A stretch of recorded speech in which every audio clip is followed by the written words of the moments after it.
어떻게 좀 잘 살고 계시나요? 예. 아멘이라고 대답해 주셔서 너무 감사합니다. 그 희미한 아멘 소리가 아주 굉장히 우렁차게 들립니다. 자, 오늘부터 우리는 열왕기 하를 이제 큐티하게 되었습니다. 그런데 저는 오늘 수요 설교를 마지막으로 로마서를 정리하는 시간을 하나님께서 주시는 것 같습니다.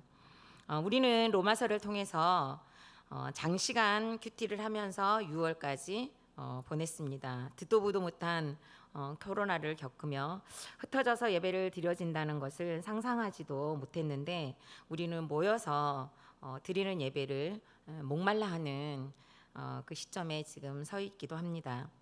어쩌면 오늘 열왕기하 1장에서 그 큐티 본문에서 보면 아시아가 다락 난간에서 떨어지는 현상과 같이 우리의 예배와 믿음의 현주소가 바로 다락 난간에 있는 것은 아닌가라는 묵상을 해보기도 했습니다.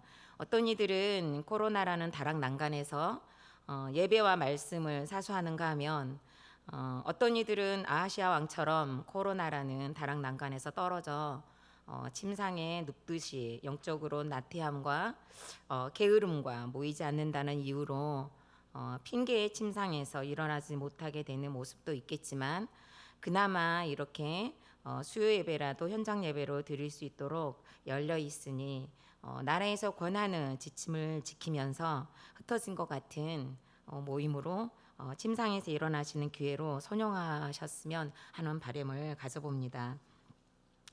자, 이제 본문으로 돌아갑니다. 오늘 저는 로마서 15장 22절부터 27절까지 본문을 가지고 제목은 빚진 자라는 제목으로 함께 은혜를 나누고자 합니다.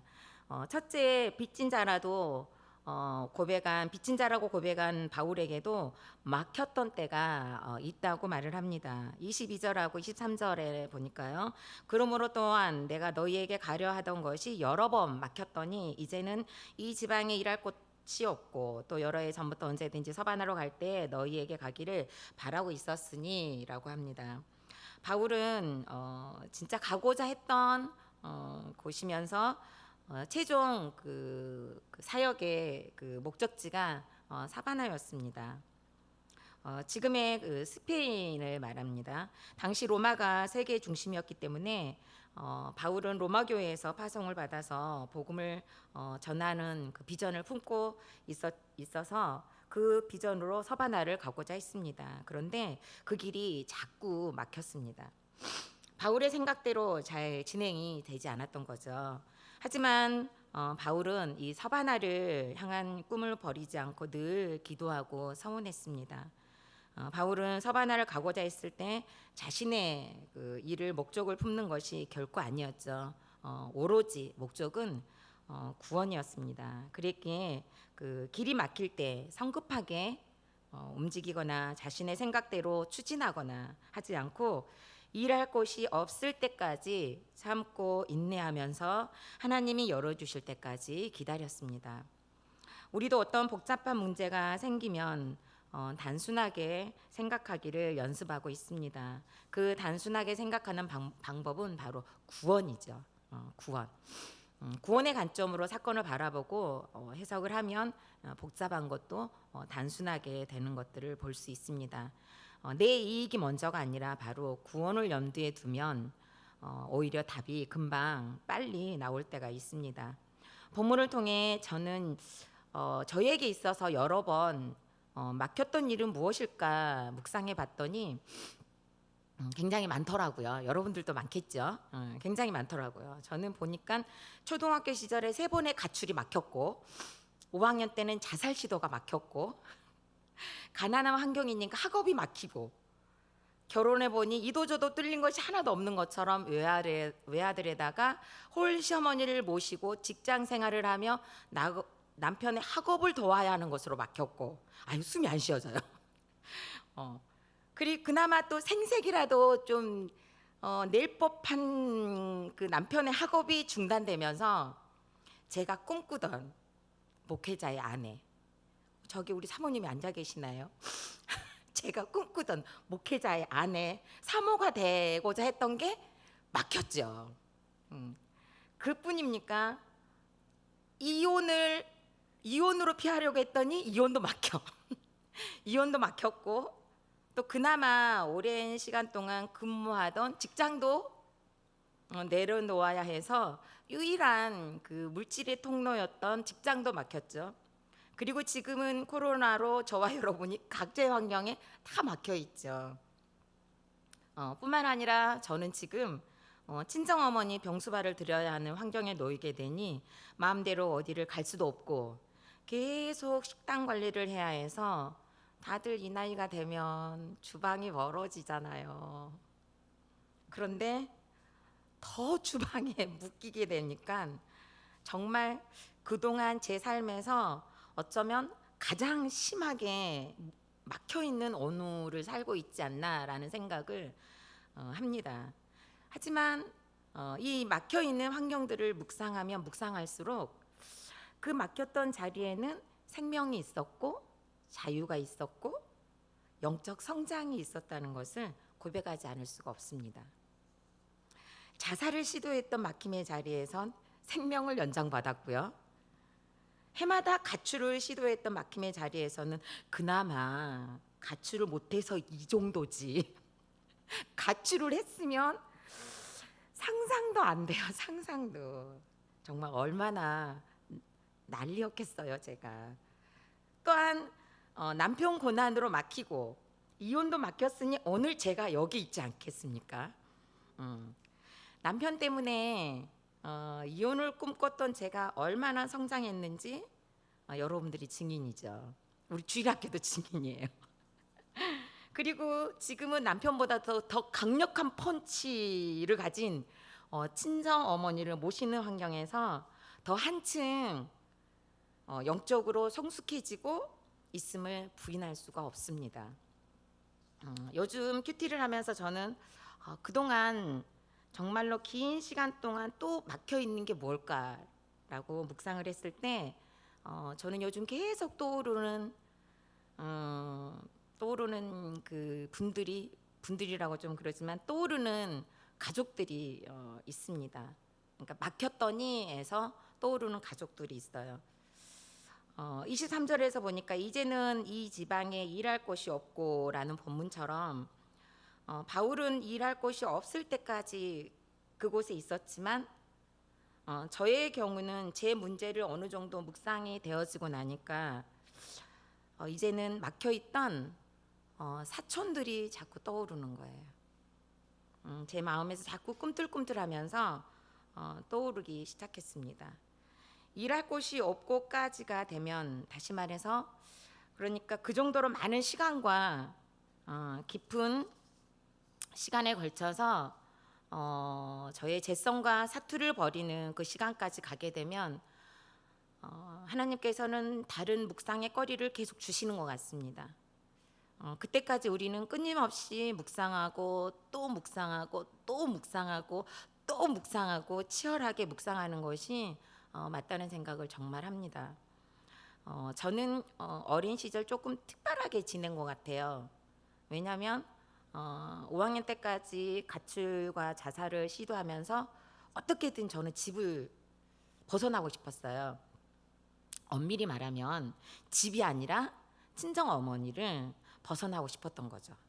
하지만 하나님께서는 제가 6학년 때 사촌들이 저희 집으로 오는 일이 일어나도록 하셨어요. 어느 날 밤, 깜깜한 밤에 사촌들 기다리다 못 보고 그냥 잔 거예요. 그러니까 밤에 사촌들이 온 거죠. 그래서 사촌들이 저희 집에 오게 되면서 저는 가출이 멈추고 자살 시도가 멈췄어요. 자살과 가출을 생각나지 않게 하셨어요. 한 지붕 안에서 두 집이 살게 된 거죠. 엄청 가난한데 무지무지 가난한데 두 집이 살게 된 거예요. 시골에서는 대부분 그 소를 키우잖아요. 소를 키우면 그 마구간이 있어요. 그 마구간이 있으면 소 그 여물을 쏘줘야 하기 때문에 그 부엌이 따로 있어요. 부엌이라고 하긴 좀 그렇지만 하여간 불 때는 곳이 있어요. 그리고 방이 딸려 있어요. 그러다 보니까 사촌들이 바로 그곳으로 이사를 온 거예요. 그러니까 방 한 칸에 7 식구가 저기 유하실 만한데 저 유하실 만한 그 방 한 칸에 7식구가 모여서 살게 된 거죠. 제 기억에는 5년에서 6년 정도 살았던 것 같습니다. 그런데 이렇게 함께 살았던 사촌들과 연락을 하지 않은 지 36년이나 37년 정도 된 거예요. 제가 결혼할 때도 몰래 왔다 갔대요. 저는 보지 못했어요.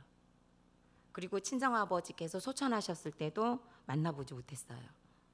그러다가 조카의 결혼식을 통해서 저만 이제 찾아가게 돼서 사촌들을 만나게 되는 계기가 됐고, 그리고 지난주에 드디어 사촌 여동생이 5명 중에서 둘째가 친정 엄마와 만나는 극적인 일이 일어났어요.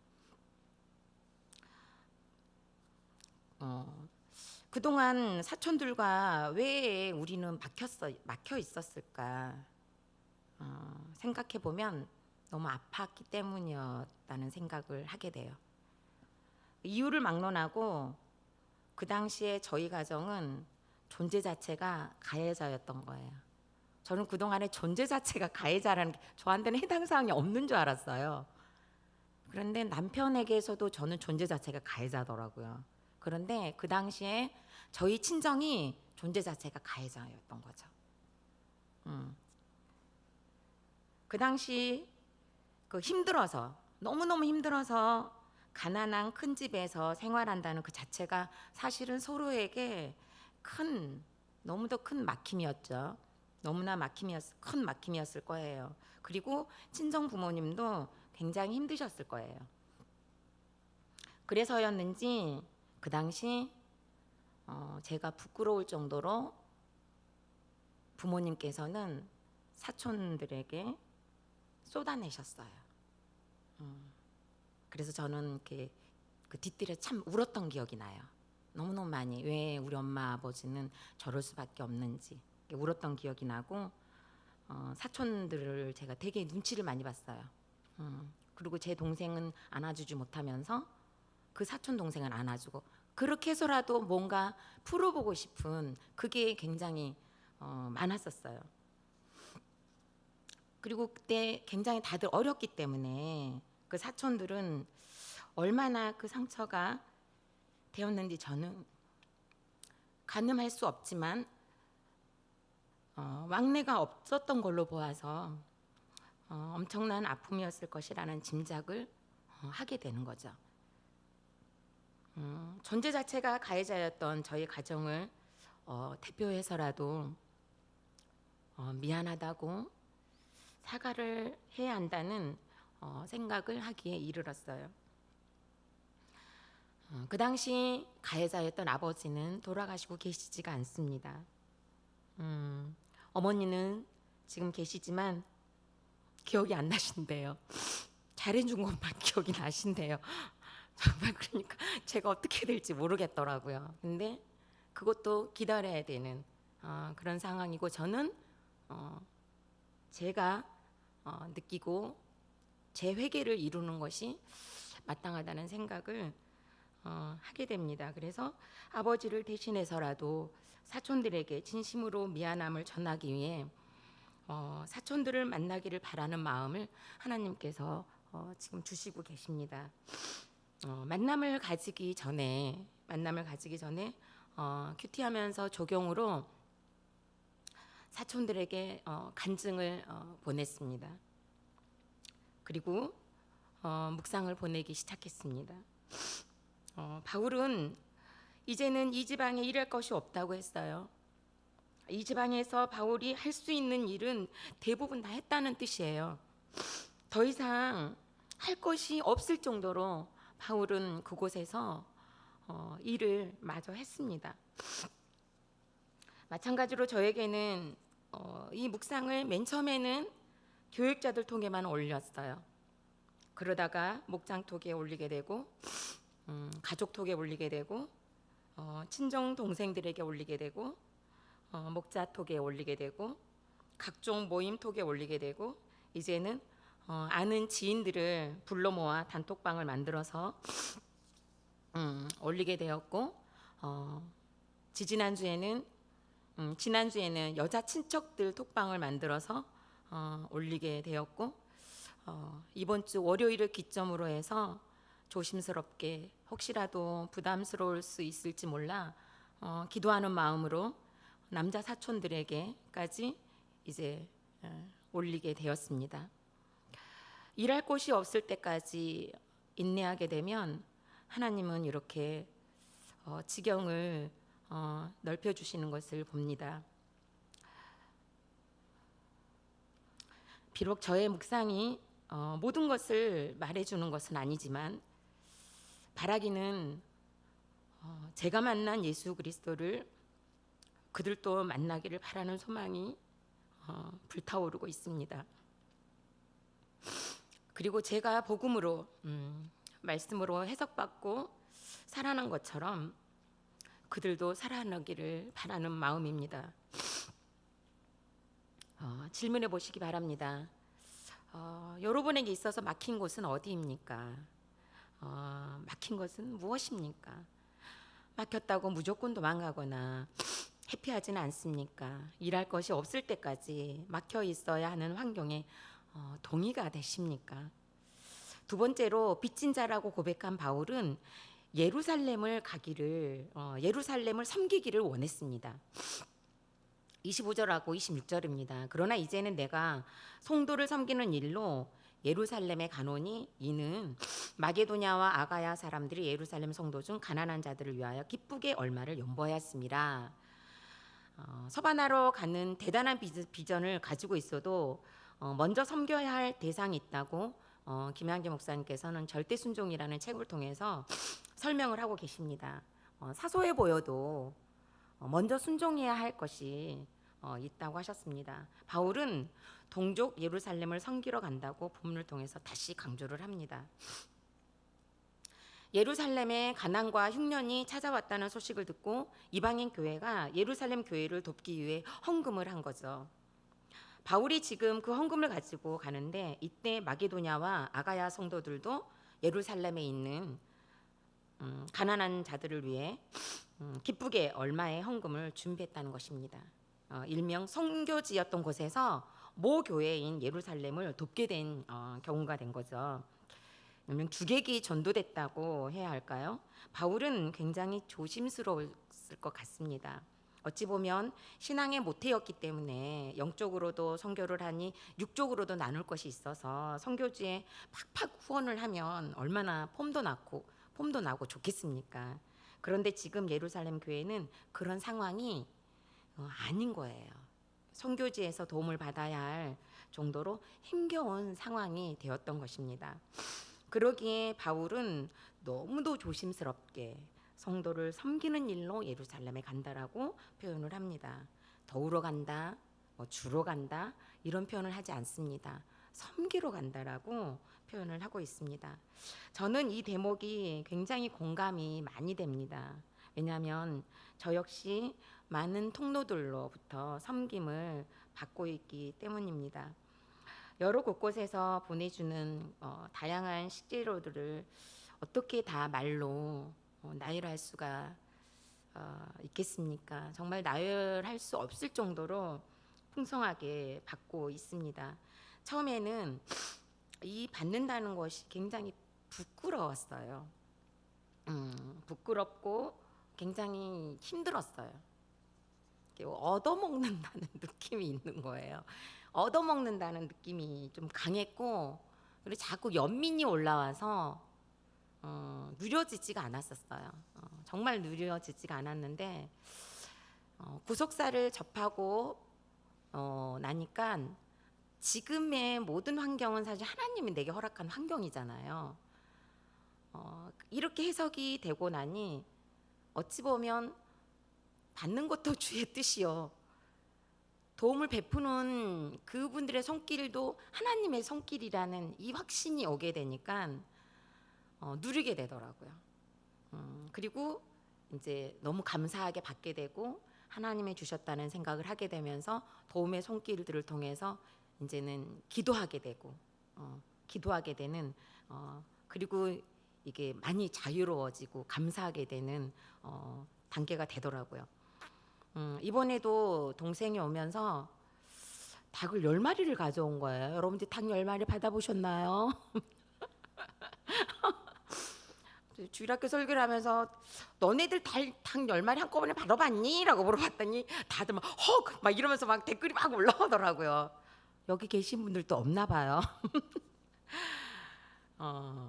아직 이제 저희가 아이들이 어리다고 그 아이스팩에다가 정말 그 10마리니까 굉장히 많더라고요. 그 10마리를 가지고 와서 저도 또 누군가를 주고 나누면서 참 별것을 다 해 먹었어요, 정말.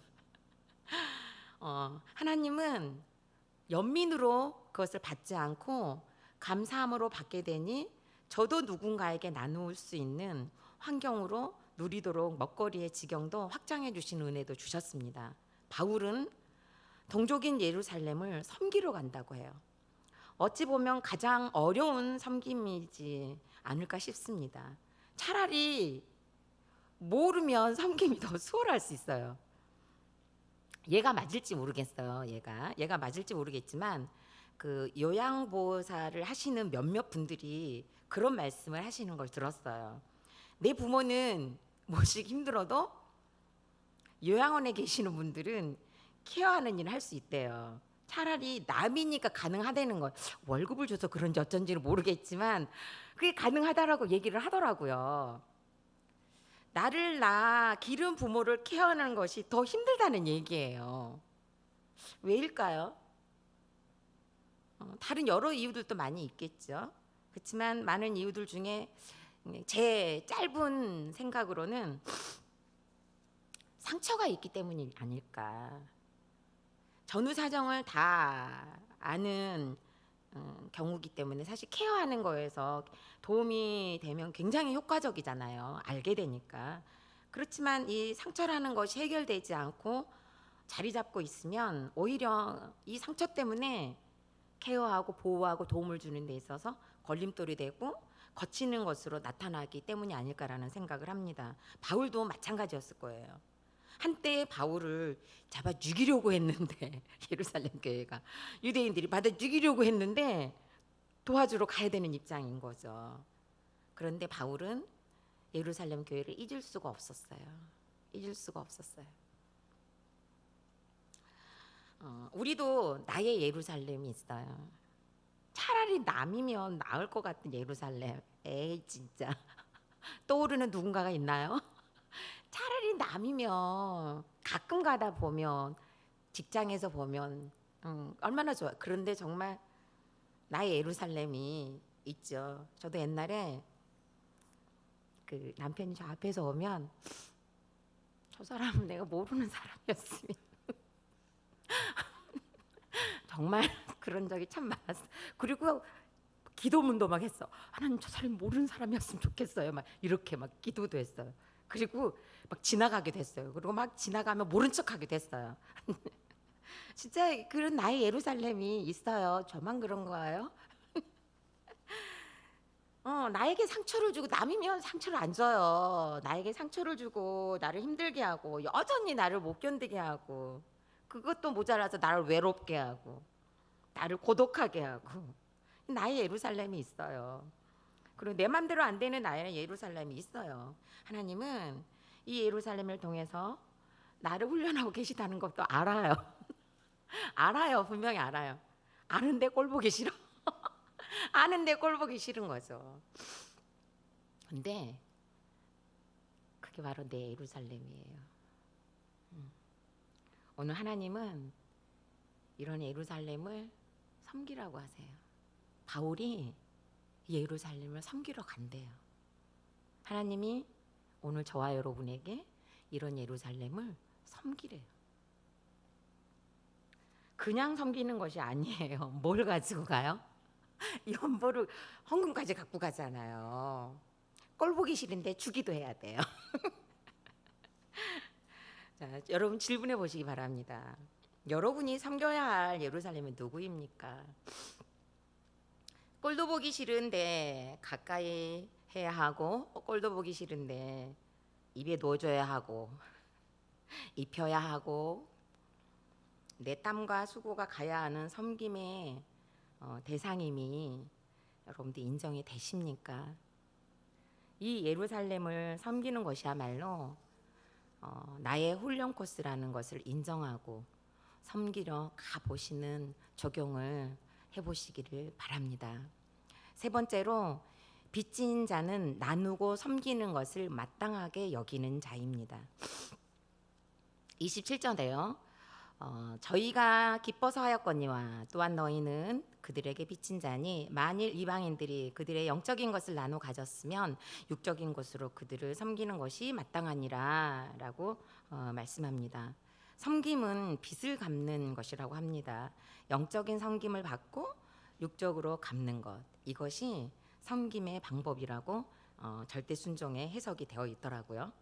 때로는 환경에 의해 육적으로 섬김을 받고 영적으로 갚는 경우도 있습니다.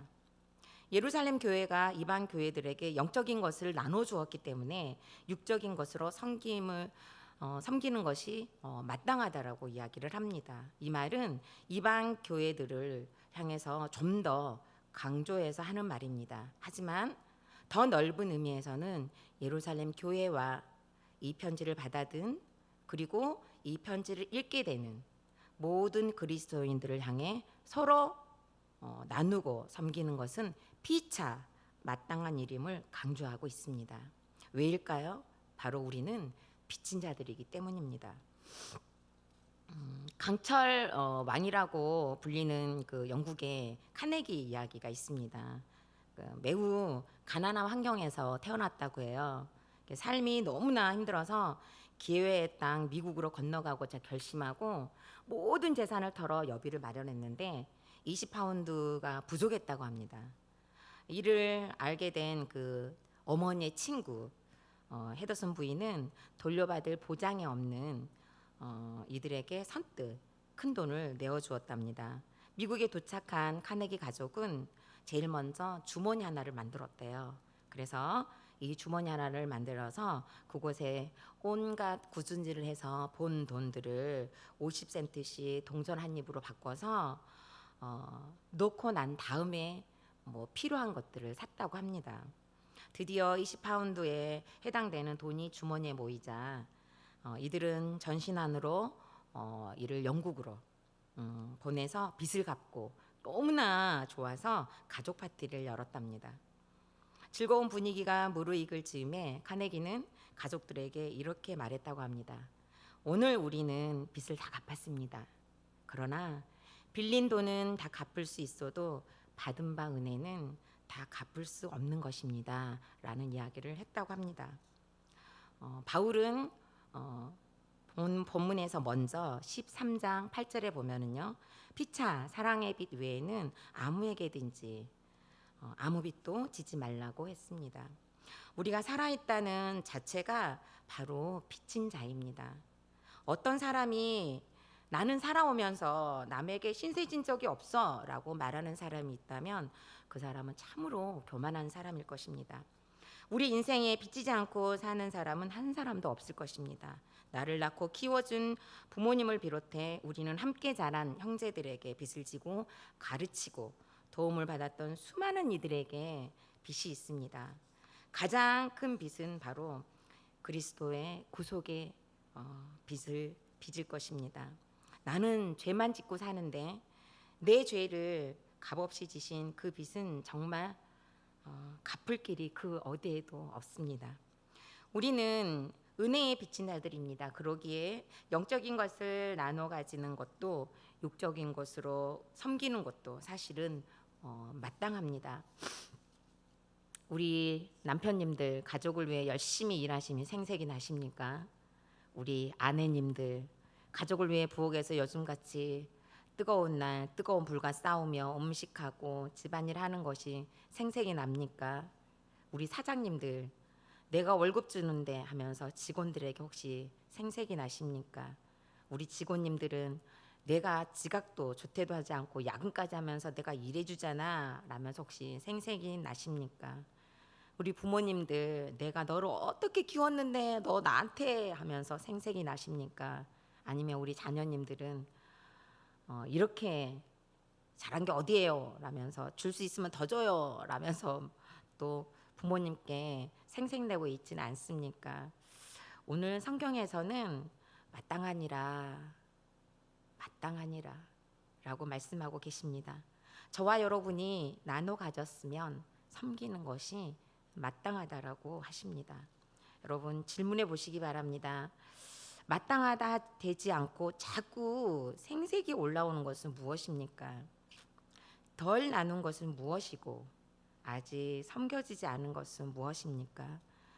마땅하니라가 되기까지 나누고 섬길 것을 찾아 저와 여러분이 한 번 더 띵크해 보이지 않으시렵니까?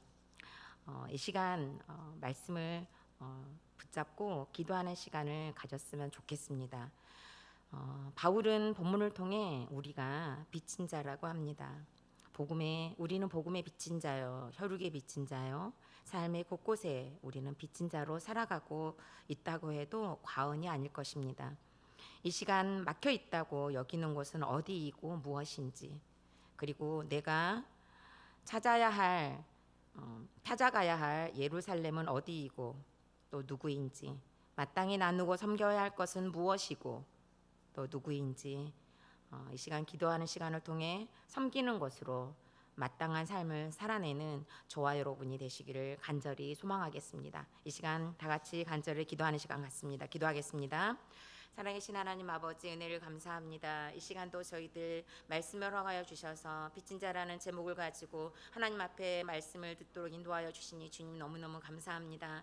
하나님 아버지, 저희들이 복음의 빚진 자입니다. 하나님 아버지, 막힌 환경에서 우리가 얼마나 불평하며 얼마나 하나님 우리가 분노를 쏟아내며 얼마나 생색을 내며 우리가 하나님 아버지 가족 앞에서, 지체 앞에서, 직장에서 하나님 저희들이 살아내고 있는지, 저희들의 삶의 현주소를 바로 볼 수 있는 저희들이 될 수 있도록 우리 주님 은혜를 더하여 주시옵소서. 막혀 있다고 하면서 우리가 하나님 아버지 순종하지 못하고, 하나님 아버지 막혀 있다고 하면서 우리가 아버지는 좌절하고 하나님 앞에 원망하며 살았던 우리의 모습들은 있지 않는지, 빚진 자의 삶 속에서도 막혀 있는 환경을 통해서라도 하나님은 우리를 훈련해 가신다는 사실을 우리가 기억하고, 하나님 앞에 우리가 막혀 있는 환경 가운데서도 묵묵히 하나님의 때를 기다리고 이 막힘의 자리에서 인내하는 법을 배울 수 있는 저희들이 될 수 있도록 우리 주님 은혜를 더하여 주시옵소서. 살아계신 하나님 아버지, 예루살렘을 아버지 하나님 섬기고자 찾아갔던 이 바울을 알 수 있습니다. 하나님, 저희들이 하나님 아버지 빚진 자로서 우리가 찾아가야 할 곳은 어디입니까? 찾아가야 할 사람은 어디입니까? 하나님 아버지, 저희들의 삶 속에서 하나님 아버지 꼴보기 싫고 섬기기 싫고 보기 싫은,